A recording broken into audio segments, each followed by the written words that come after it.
Escuchas Conversaciones sin Pauta. Diálogos urgentes sobre el país que tenemos y el que queremos tener. Un podcast de Pauta 100.5 con Claudia Álamo.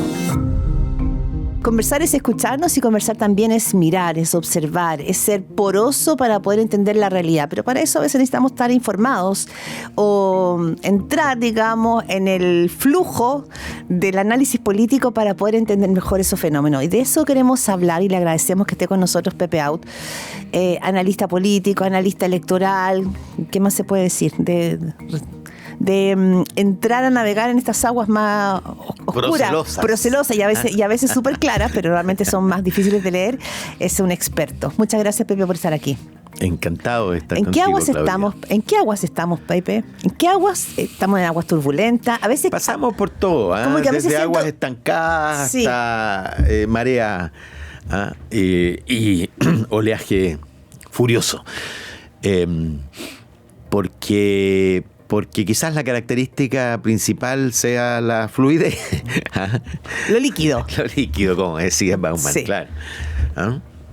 Pero mi duda es, y ya iremos, pero mi duda es ¿cuánto nos hacemos los ahogados en nuestras aguas y cuánto de verdad tenemos las aguas tan turbulentas? Porque cuando uno mira la región y mira el mundo, no sé si estamos en un mar tan... No vas a parafrasear a Piñera con su oasis. No, pero pienso cuánto también, qué tan profunda es la crisis que estamos viviendo según mucho y cuánto se está jugando en este año electoral. Es que lo importante siempre es la percepción. Bueno, sí. No es la inseguridad. Si tú miras las cifras de seguridad respecto de las cifras de América Latina, incluso la evolución objetiva de las cifras últimas, bueno, estamos estancados, básicamente. Sin embargo, tenemos una percepción de inseguridad mayor que los ciudadanos de Colombia. Aun cuando el número de muertes por habitante en Colombia sea 10 veces más que acá, tenemos la misma, si no superior, sensación de inseguridad. Es como la sensación térmica. Pero eso yo lo entiendo, porque Colombia ha vivido siempre con una situación de amenaza a su vida. O sea, las FARC y todo el proceso que ha vivido Colombia hace décadas va generando que las nuevas generaciones se van apeando a la vida cotidiana de otra manera. Y para nosotros, de un minuto a otro, apareció el crimen organizado, la narcocultura, que no es solamente el fenómeno delictual, claro, sino que es un fenómeno cultural, y eso hace que uno tenga una percepción distinta. Tú tienes razón, pues yo vengo de Buenos Aires, no se conversa de corrupción en Argentina. Sin embargo, todos saben, sobre todo los argentinos, que la corrupción es, 10, 20 veces más institucionalizada, más metida en todos los intersticios de la sociedad. Parte del sistema, total. Y por lo tanto nadie se escandaliza. Al revés. Al revés. Cuando un sindicato le pide a un inversionista su cuota, está dado. No van a la FIFA, digamos, sino simplemente lo ponen dentro de los costos. Y eso habla bien de nuestra sociedad, que todavía tenemos capacidad de asombro. Y vivimos las cosas con bastante intensidad porque no nos hemos acostumbrado a hacer lo que hemos venido siendo en últimos años. Un país menos estable, menos previsible, con instituciones más porosas, más debilitadas, con fenómenos de corrupción que asoman. En el mundo municipal uno podría decir que hay un verdadero iceberg ahí. Sí, debajo. totalmente. Empieza en el lugar que más. Claro, pero sin embargo, lo relevante es que todavía hay capacidad de asombro y por lo tanto capacidad de respuesta. Ya. Pepe Out, capacidad de asombro, capacidad de respuesta. Vamos, a ver, juguemos un ratito con la encuesta. Y yo digo un juego porque la verdad es que hoy día esto es simplemente un mesón de apuestas. Sube, baja, uno sube un punto, otro baja un punto. Yo me dedico a eso básicamente, a apostar, tú sabes. Ya. Me he ganado una cantidad de apuestas en los últimos años. Ya, perfecto. ¿Cuáles son tus apuestas hoy día? O sea, si hubiera que apostar hoy día, vamos por parte. Sí, vamos por parte. El 29 de junio es la primaria. A mí me parecía que era una cosa inexorable que Carolina Toá iba a ser la candidata del conjunto del socialismo democrático. Y así fue. Completamente inexorable, lo escribí antes, durante, después. Incluso el mismo día. Fíjate que publiqué un artículo el mismo día de la bajada de Paulina Bodanovich. Y y había puesto una frase: este artículo probablemente perecerá en la misma mañana, pero después dije no y lo borré. Me arrepentí de haberlo borrado, porque efectivamente horas más tarde de la publicación del artículo se anunció la bajada, que era inexorable, en verdad, porque hay tres componentes del gobierno: el PC, el Frente Amplio y el Socialismo Democrático. No, hay cuatro. Y ya estaba copado los tres. Y esa era la dificultad de Paulina Bodanovich, de abrirse un espacio, la dificultad de Mulé de abrirse un espacio. ¿Tú entendiste la movida del Partido Socialista? ¿Entendiste la entiendo porque, bueno, yo fui de la Juventud Socialista en mi época, seguí muy de cerca, en fin, y conozco esa cultura. Y mira, el Partido Socialista es el partido que tiene más vida interna. La intensidad de su vida interna es ilimitada. Claro. Y su principal leitmotiv siempre es la unidad, porque está tan fragmentado que es la unidad. Entonces, toman decisiones que sirven a ese propósito, aun cuando sean contrarios al interés del partido, porque era evidente que el interés del partido era apropiarse de la candidatura de Tobá, claro. Además aprovechando la debilidad del PPD. Pero al final llegan a última hora, cuando ya casi no son necesarios, porque las encuestas decían que en realidad sin el Partido Socialista o con el Partido Socialista no hacía mucha diferencia, en fin. Pero tiene que ver con eso. Además, fíjate que es tan intensa la vida interna que de repente los dirigentes socialistas creen que lo que ocurre allí ocurre en la sociedad. Entonces de pronto ven que 6.000 personas, claro, 6.000 personas votaron por Paulina Bodanovich y creen que eso significó que se empoderó en el país, claro, y que la va a romper afuera. Pero lo que llama la atención es, ya salimos del PS, pero llama la atención que el Partido Socialista, a la hora de gobernar, de comillas, tragarse sapos, como ellos mismos han dicho, es extremo pragmatismo, es toda racionalidad, ¿no es cierto? Y son como y finalmente es como que esa es la garantía que ellos dicen poner sobre un gobierno. Pero a la hora de meterse en los temas presidenciales hay como mucha inmadurez, es un poco infantil, sí, se enredan los pies, ¿no? Es como que no aparece el nuevo pragmatismo o mirada, no sé, más calculadora en esos temas. Ahí se enredan. Piensa lo que pasó con Lagos Guillé. De ahí en adelante todos, bueno, salvo Bachelet porque Bachelet se impuso. Pero además Bachelet se le impuso al partido. Y Bachelet se impuso, o sea, no les dio tiempo, digamos. Lógico, ¿no? Es como rara esa dualidad. Sí, lo que pasa es que ellos siempre han tenido una dualidad entre su discurso para adentro y su práctica para afuera. Son un partido que si tú lo empujas a definirse como socialdemócrata, se resisten de manera, aun cuando hagan una política socialdemócrata, pero a la hora de definirse, claro, van a tentarse de definirse revolucionario y no socialdemócrata. Eso, sí. Que es como el síndrome de la izquierda histórica. Nosotros tuvimos en Chile la izquierda más reformista de América Latina, pero con el discurso más revolucionario de América Latina. Y eso fue Allende. Eso fue Allende, claro. Eso fue Allende y toda la historia de la izquierda. Tú ves la izquierda de los años 30, contribuyó mucho al estado de bienestar, a la integración de las clases sociales, en fin, pero con un discurso como el de la guerrilla en Venezuela, pero nunca tuvimos guerrilla. Claro. Piensa tú en el golpe. Piensa tú en Altamirano, yo era joven socialista, llamando a incendiar Chile por los cuatro costados. Yo, que tenía 17 años, 16 años, creía que era de verdad, po. Y estaba listo para empuñar mi fusil, pero no había nada. No había nada. Porque el discurso siempre ha estado muy disociado, fíjate, de la práctica política. La práctica. Y eso es característico, eso es característico del Partido Socialista hasta hoy día. Rebobinemos entonces al punto inicial de las apuestas que hay hoy día sobre la escena. Tú dices hagamos la apuesta primero de la primaria. Para mí era inexorable que Tobá iba a ser candidata al socialismo democrático. Si se conseguía eso, creo que instala un favoritismo claro. ¿Yo qué apostaría? Yo apostaría primero que si la primaria es masiva se llama 2 millones para arriba. Gana con claridad. En la medida que disminuye el volumen de participantes, entra en incertidumbre. Si votan menos de 1 millón, yo creo que gana Vinter. Y creo que el rival es Vinter, no Jara. Ya, ese es un punto, porque quizás hace un par de semanas era Jara, la candidata era Jara. ¿Tú dices que se ha ido como desinflando un poco, a tu juicio? No, yo creo que tiene un problema de espacio. Ya, también, perfecto, ya.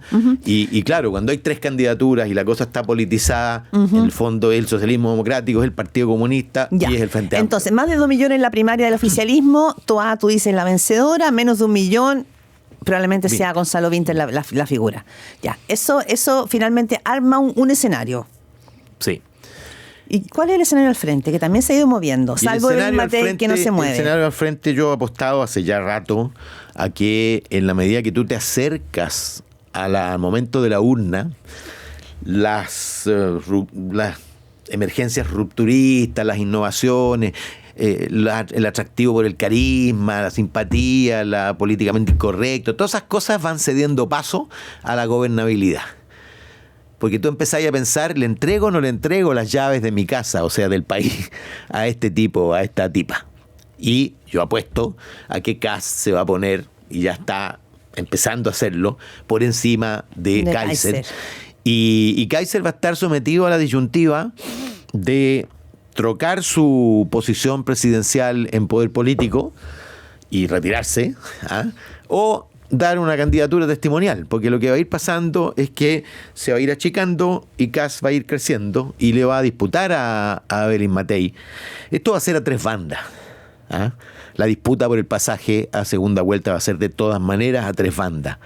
Va a haber incertidumbre, creo que por primera vez, no, por segunda, porque la hubo también. Sí, Piensa tú que Piñera fue el primer presidente cuyo candidato no pasa a segunda vuelta. Podría ocurrirle, Gabriel Boric tiene el riesgo también de que le ocurra. No está, por supuesto, escrito. Sí. Depende mucho de la fragmentación. Porque si se bajara Kaiser, esa probabilidad aumenta de manera exponencial. Ya, pero también... Y si se quedara Meo, por ejemplo, Artés y otra candidatura a la izquierda del oficialismo, crece también exponencialmente. Y claro, yo creo que cometieron un error garrafal de no entrar a Meo. De no meter a Meo en la primaria del oficialismo.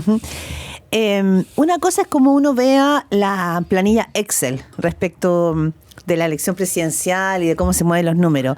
Pero yo me pregunto mucho como, ¿qué pasa si nos vamos al Word? Y vemos como qué es lo que está queriendo la ciudadanía. Uno lo puede ver. Hay encuestas que te permiten ver también un cierto pulso ciudadano. Y juntando esa traducción de lo que la ciudadanía estaría esperando y lo que los candidatos van mostrando, ¿qué te parece? ¿Quién estaría encarnando mejor el momento país? O sea, esto se va a definir entre Matei y Toá. Salvo que termine... El problema de Matei es pasar a segunda vuelta. Tanto así.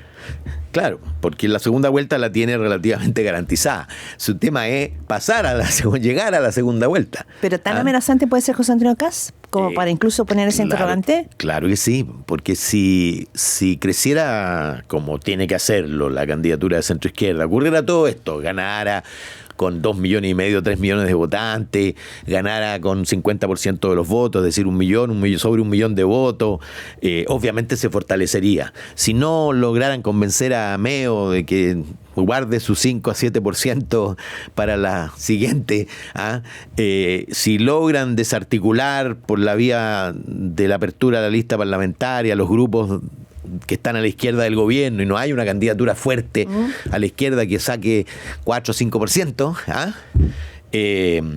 perfectamente se puede establecer una pelea a 3 bandas donde el primero y segundo lugar no están garantizados. Yeah. Particularmente si se baja Kaiser. Si se baja Kaiser, Kast y Matei y Toá pelearían mano a mano. Ya, pero entonces pongamos el foco. ¿Cuál de los 3 es el tercero excluido? Ya, pero de esos 3, ¿cuál a tu juicio está encarnando de una mejor manera, no al 100%? El clima Bueno, las encuestas social lo dicen con claridad que es Matei. Sí.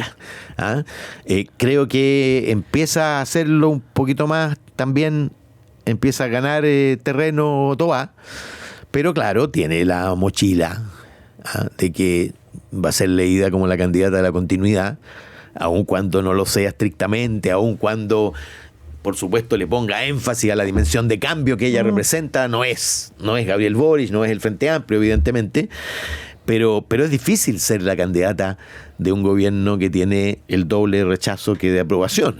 Sí. Porque al final la segunda vuelta se convierte en un plebiscito entre continuidad y cambio. Y obviamente el rival va a hacer todo lo posible por convertirlo en plebiscito. Y si hubiera un plebiscito, pero el resultado está escrito. Sí. Ahora, hay otra cosa entre Matei y Toá que ambas probablemente van a tener que empezar a guiñar al centro. Bueno, hoy día están guiñando, ¿no es cierto?, a sus lados derecho e izquierdo. Pero al guiñar al centro, ninguna tiene hoy día una coalición que probadamente esté en el centro. O sea, Toá no tiene la Concertación. Puede encarnar la llamita de lo que fue esa Concertación. Y tampoco Evelyn Matei tiene el encarnado, digamos, de lo que fue la llamita de esa centro derecha más bien liberal que representó Sebastián Piñera. Y probablemente ahí hay una dificultad, porque lo que sí es claro en todas las encuestas es que la ciudadanía se instala mayoritariamente en el centro. Sí, absolutamente. O sea, mira, y eso tiene una... Léelo de la manera... Es un progreso significativo. A ver, no le pongamos valor. Es un cambio significativo respecto de lo que ocurrió en la vuelta anterior, donde la contradicción finalmente fue elegir entre Kast y Boric. Claro, se extremó. O sea, se polarizó. Claro. Porque había habido un movimiento de polarización. Kast representaba el rechazo a octubre, al estallido. Gabriel Boric representaba los valores del estallido. Y buena parte de esa mayoría silenciosa tuvo que decidir y decidió a quién le tenía más miedo, finalmente. Y ese fue el error de lectura. Porque Gabriel Boric y los suyos leyeron el 56% de la segunda vuelta, olvidando por completo que habían sacado solo 25,8% de votos para su programa de cambios estructurales. Que las grandes reformas que ellos querían... Pero por supuesto que fue un error de lectura gigantesco que los llevó luego a proponerle al país, como decía Jackson, una constitución que permitiera los cambios estructurales y convirtió en un plebiscito. Oye, el gobierno de Boric experimentó un plebiscito a los 6 meses... Que lo tumbó. Y lo perdió y lo tumbó. Le provocó una mutación. Yo no sé si te conté, pero yo justo después del plebiscito hablé de esta tesis de la mutación del gobierno, que ahora nadie discute porque es obvio que es otra cosa. Se fue evidenciando. Sí. Bueno, y una señora indignada en la primera fila me dice, ¿pero están mutando por convicción o por obligación? Y a mí Buena pregunta. Sí, pues a mí se me ocurrió, y la respuesta fue mejor todavía. Yo le dije, mire, pregúntele a la oruga si mutan mariposa por convicción o por obligación. Y pídale a la mariposa que vuelva a ser oruga. Ya, o sea, esa izquierda generacional ya... Imposible. Ya no puede... Mutó. No puede volver a ser lo que era. Perdió la virginidad. Estás escuchando un podcast original de Radio Pauta 100.5. Ahora, de los temas que están en carpeta en sociedad, según va marcando las encuestas, tenemos seguridad, primer orden, y economía, en segundo orden. Inmigración. Que está asociado a seguridad, pero no solamente. No solamente. Ya, pero en esos 3 ámbitos hay quienes dicen que bueno, que Carolina Toá tiene es su debilidad porque fue ministra del Interior, y la seguridad en este tiempo. Y al mismo tiempo su fortaleza. Y también podría ser su fortaleza, va a ver cómo maneja eso. Claro. Economía, también hay que ver ahí, no sé si toda la declaración de Mario Marcel podría... Le agrega algo. Podría agregarle algo. Y en el caso de Evelyn Matei tiene certeza de que economía la lleva, porque es economista. Esa es su ventaja sobre Kast, porque compite muy bien con Kast en el eje de la seguridad, y le gana lejos en el eje de la recuperación del crecimiento. Claro, porque tiene experiencia en eso. Porque tiene experiencia, porque tiene discurso. Tú no sé, ¿te acuerdas de la campaña del 2021? Kast no tenía ningún discurso ni preparación en esa materia, ni tampoco un colectivo detrás que le reemplazara eso. Ahora, de todos, en el tema migratorio, probablemente José Antonio Kast el que mejor lo interpreta. Claro, ¿no? Seguro. Y el tema migratorio es importante, fíjate, yo no sé si tú viste las cifras del INE, pero son francamente espeluznantes. Ningún país resistiría lo que vivió Chile entre el 2017 y el 2024. El censo muestra que en el 2017 se habían constatado 750.000 personas nacidas fuera de Chile. Y ahora se constataron 1.600.000. O sea, en solo 6 años, más del doble. La población venezolana, que estaba muy detrás de la peruana, que representaba el 25%, hoy día representa el 40 y tantos por ciento, casi la mitad. Seguramente todo ese crecimiento de 800 y tantos mil fue básicamente incremento de la población venezolana. Y si tú le agregas, eso es el 8,8% de la población hoy día en el censo. Pero solo cuentan los nacidos fuera de Chile. Agrégale los hijos. Tú sabes, la tasa de natalidad ha caído mucho, pero ha caído menos, producto de que los inmigrantes son más jóvenes, tienen 5 años menos en promedio que los chilenos, que los que viven en Chile, y por lo tanto tienen más hijos además.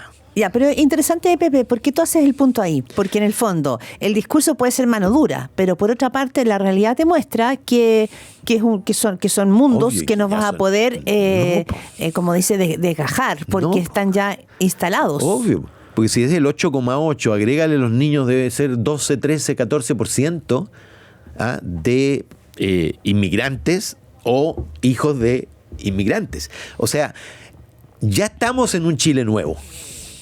En un Chile distinto. Pero que cuesta que se asuma. Cuesta muchísimo que se asuma. Pero cuando uno empieza a mirar los equipos de fútbol, y no es que compren un jugador ni contraten un jugador, sino que salió de las inferiores de los equipos, un cabro de color que corre más rápido, que tiene, en fin, y ya no será solo Bocellur, sino que muchos otros, y eso empieza en el atletismo, empieza en la ingeniería, en la universidad. Empieza a expandirse. Porque además, yo conozco eso, la población migrante es una población más dinámica. Claro, pero siempre. También se expande, Pepe, se expanden dos cosas más. Se expande también un ánimo que a mí me llama la atención, que ha ido creciendo como de rabia y molestia con la migración en los sectores populares sobre todo. Para los sectores altos es como el valor de la diversidad, pero para los sectores populares es la presión sobre los servicios sociales. Y sobre el cupo en el jardín infantil, en el consultorio, y para también, el embarazo. Y también la alteración de su manera de vivir en el barrio. Lógico. Pero, el volumen de la música, los olores. Exactamente. La manera de divertirse, todo eso va cambiando. Pero también está el otro tema que tiene que ver con una añoranza respecto al crimen organizado, que con la mano dura esto se va a acabar. Y yo creo que si uno establece un discurso más bien profundo, no es tan fácil llegar y sacar algo que también ingresó a Chile y está metido en las venas hoy día. O sea, empezamos a ver noticias de cooptación, de juzgados, de justicia, de policía. Entonces, hay dos como añoranzas que yo creo que la ciudadanía no entiende, que van a ser muy difíciles de rebobinar, ¿o no? O sea, no rebobinamos, no hay ninguna posibilidad de rebobinar, primero. O sea, hay que no diré acostumbrarse, pero hay que prepararse para una vida distinta que la que teníamos, así como la vida de los 2000 era distinta a la que teníamos en los 60. Y Chile cambió mucho. Tú sabes que Chile hoy día es un país muy desconfiado. En los 60 era un país confiado.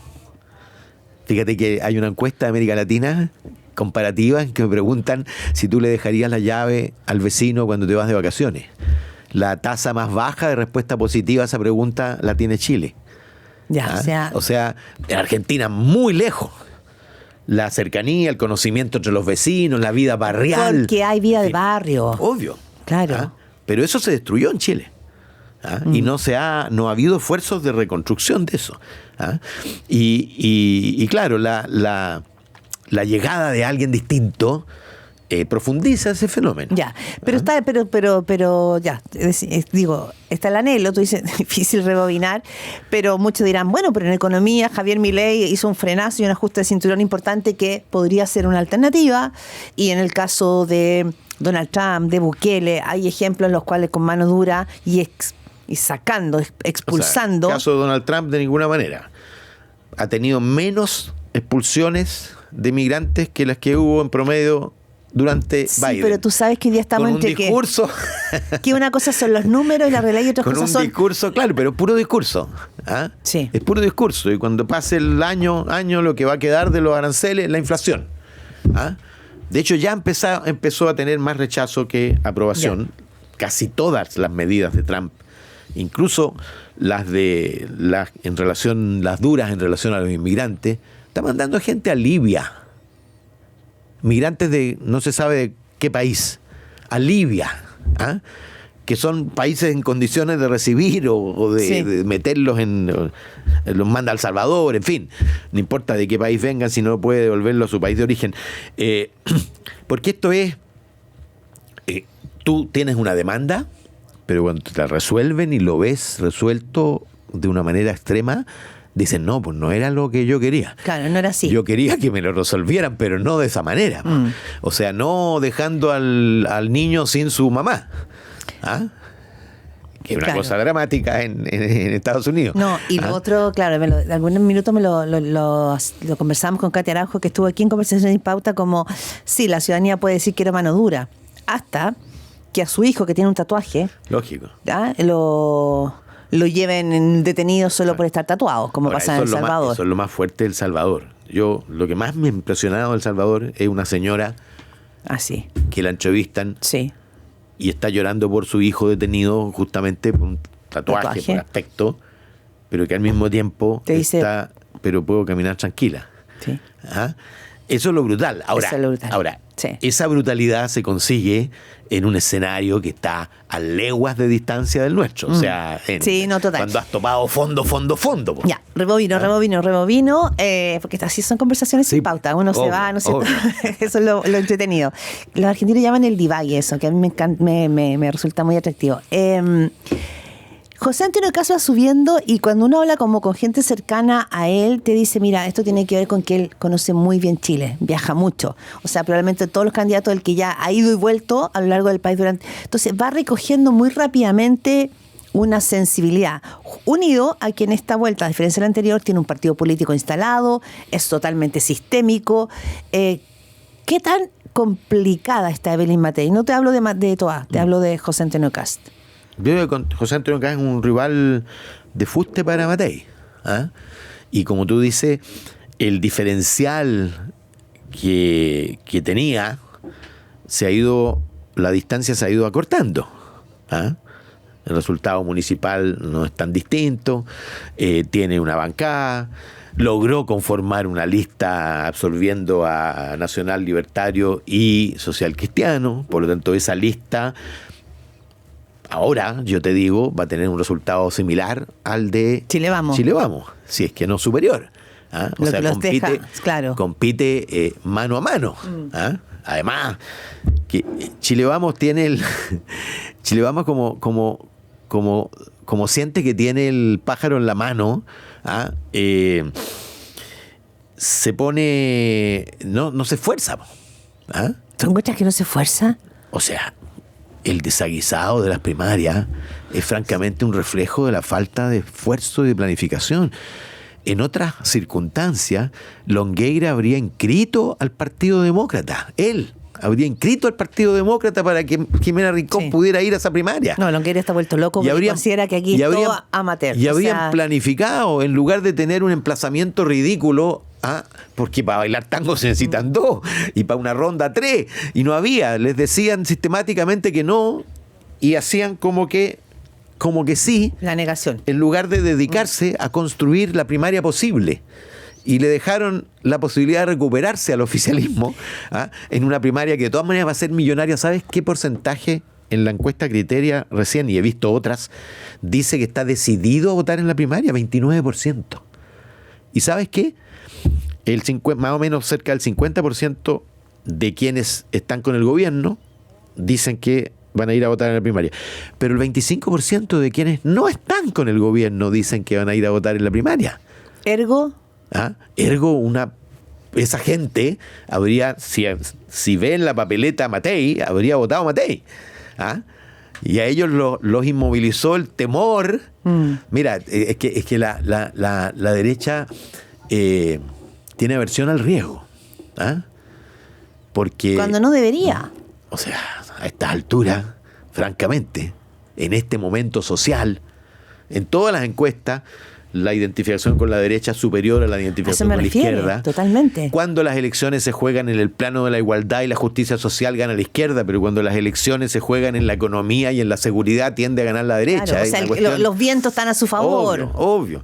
Sin embargo, es como si le diera vértigo ganar. ¿Ah? Porque hacen lo imposible, se hacen zancadillas ellos mismos. ¿Será eso que les dé vértigo ganar? Ya, pero Evelyn Matei. Yo creo que Sí. eso viene Porque a es Piñera viejo, nunca le dio vértigo ganar. Viene del empresariado. Sí, pensé yo en eso, Que pero siempre prefiere que gobiernen otros. Porque le tienen... que gobiernen otros, pero sin alterar, digamos, las bases. Pero con Piñera fue distinto. Piñera apostó, Piñera Sí. ganó, Piñera corrió riesgos. Claro. Y arrastró al sector, Claro, aunque no lo Piñera, quisieran. Sebastián Piñera era un apostador, gran apostador. Yo te digo, yo aposté no sé cuántas veces con él por resultados serio? municipales. Nunca pagaba. Costaba muchísimo que pagara las apuestas, pero era muy, muy, muy apostador. Además, a propósito de Piñera, fíjate que de ganar Matei sería la primera persona del campo del sí en gobernar Chile. Piénsalo bien. Ese anclaje. La derecha para ganar tuvo que acudir a alguien que estuvo en el campo del no y de manera más o menos protagónica. ¿Ese anclaje seguirá vigente? Yo creo que es una dimensión en retroceso, sin duda.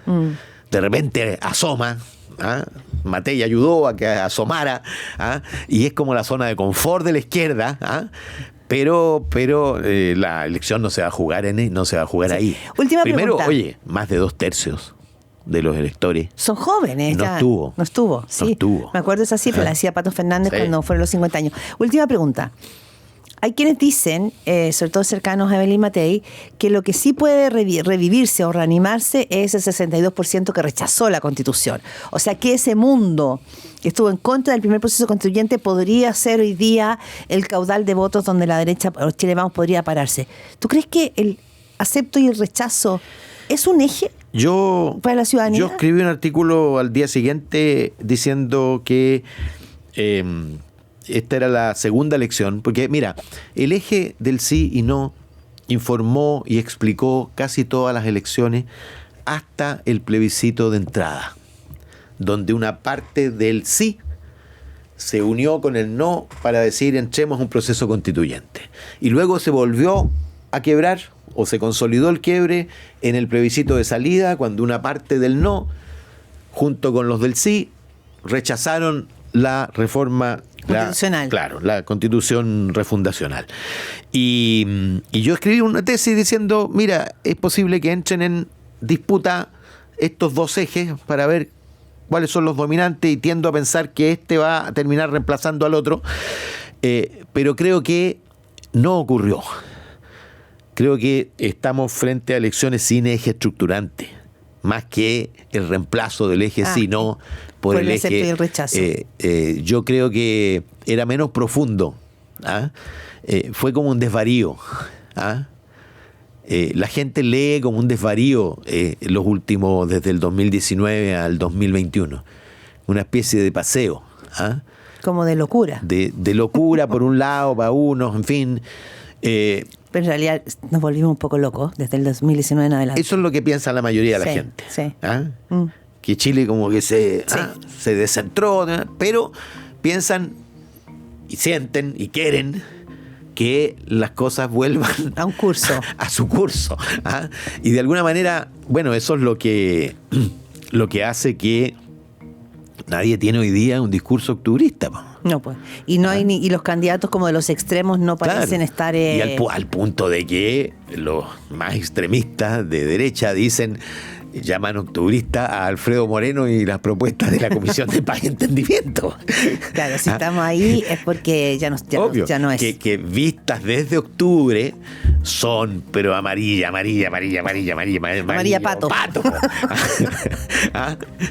Ya, el tiempo voló. Pepe Out. No será la última conversación. El tiempo pasa. Nos vamos poniendo viejos. Pero no es nuestro caso. Vamos a decirlo por así. supuesto.